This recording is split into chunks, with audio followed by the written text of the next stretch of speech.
Spring, 1948. I stood in front of Niels Bohr, Oppenheimer, Fermi, and 28 other legends, staring back, as my big idea flopped. My diagrams were mocked, and Bohr himself said I did not even grasp quantum mechanics. That should have ended my career. Instead, what happened in that room nearly destroyed me, and then changed physics forever. Ever wonder how humiliation can lead to a Nobel Prize? Let me take you back to Pocono Manor. If you want to hear how I went from being humiliated by Niels Bohr to winning the Nobel Prize, subscribe and hit that bell. June 1947. Picture a creaky inn on Shelter Island, Long Island Sound, where the world's best physicists gathered after the war. The mood? Not exactly relaxed.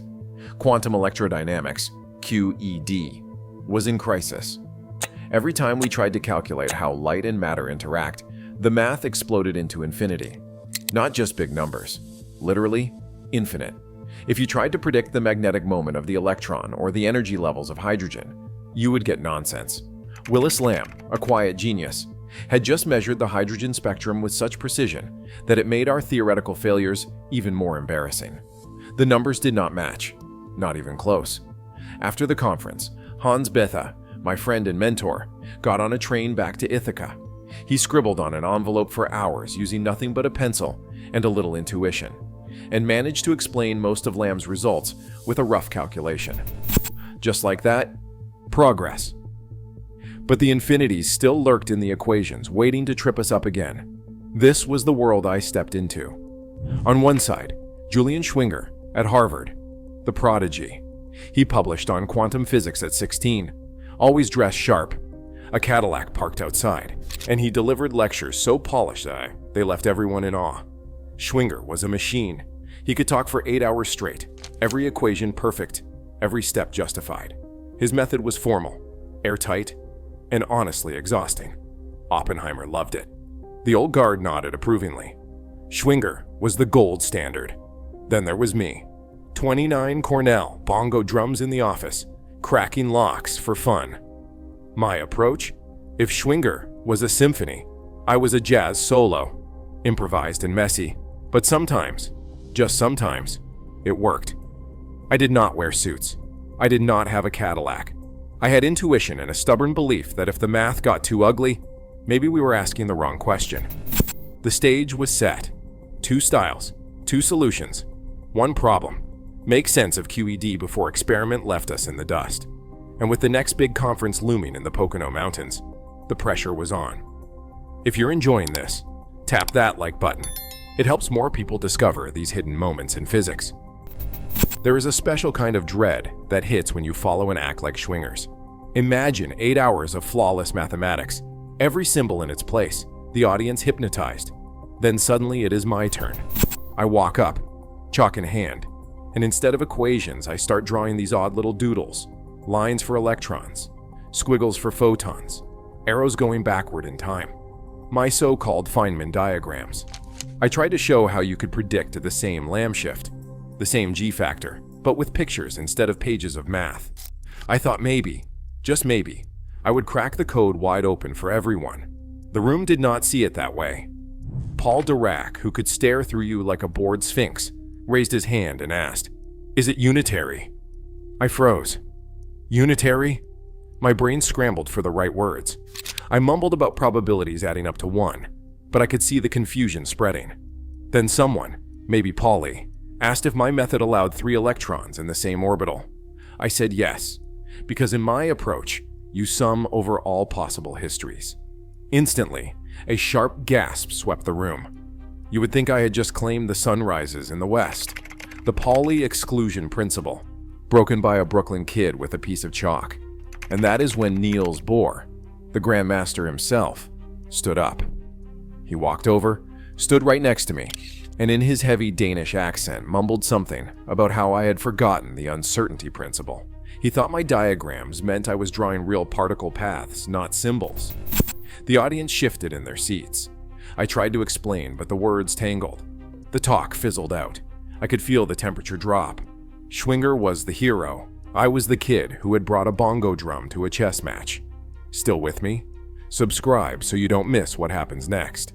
Because at that moment, the only thing louder than the silence was the sound of my confidence crashing to the floor. After the disaster at Pocono, I wanted to crawl under a rock, but Hans Bethe was not having it. He found me after the conference, looked me right in the eye and said, "You're okay. What you've done is right." Bethe had double-checked my calculations against Schwinger's. Same answers, just a different route. That quiet vote of confidence meant more than a standing ovation. I clung to it like a lifeline. Then came Freeman Dyson, 24 years old, all British Reserve and wild curiosity, working under Bethe at Cornell. That summer of 1948, we packed into a car and drove across the country. Physics on our minds and not much else. 4 days, endless highways, and I poured out every half-baked idea I had about diagrams, probabilities, and electrons zipping backward in time. Dyson soaked it up, then set off for Michigan to hear Schwinger in action. 5 weeks of pure mathematics and no shortcuts. On a Greyhound bus somewhere in the middle of Nebraska, Dyson had his lightning bolt moment. He realized my squiggly diagrams and Schwinger's ironclad equations were two sides of the same coin. Different languages, the same physics. Dyson wasted no time. In 1949, he published a paper in Physical Review proving the equivalence. Feynman, Schwinger, Tominaga, all pointing to the same reality. Suddenly, those doodles were not just a curiosity. They were legitimate tools, able to tame the infinities that had haunted QED. Bethe's faith and Dyson's synthesis were the turning points. If this story resonates with you, drop a comment below. I read them all. Sometimes, a little encouragement is all you need to keep going. By the early 1950s, those odd little diagrams had spread like wildfire. Graduate students, who once sweated through months of Schwinger's equations, found they could learn QED in just a few weeks using my pictures. Suddenly, what took pages of dense math could be mapped out with a handful of lines and squiggles. It was not just a shortcut. It was a new language. Even the skeptics could not argue with the results. Calculations matched experiment to more than 10 decimal places. QED became the most precisely tested theory in all of science. Every time a new experiment pushed the limits, the diagrams delivered.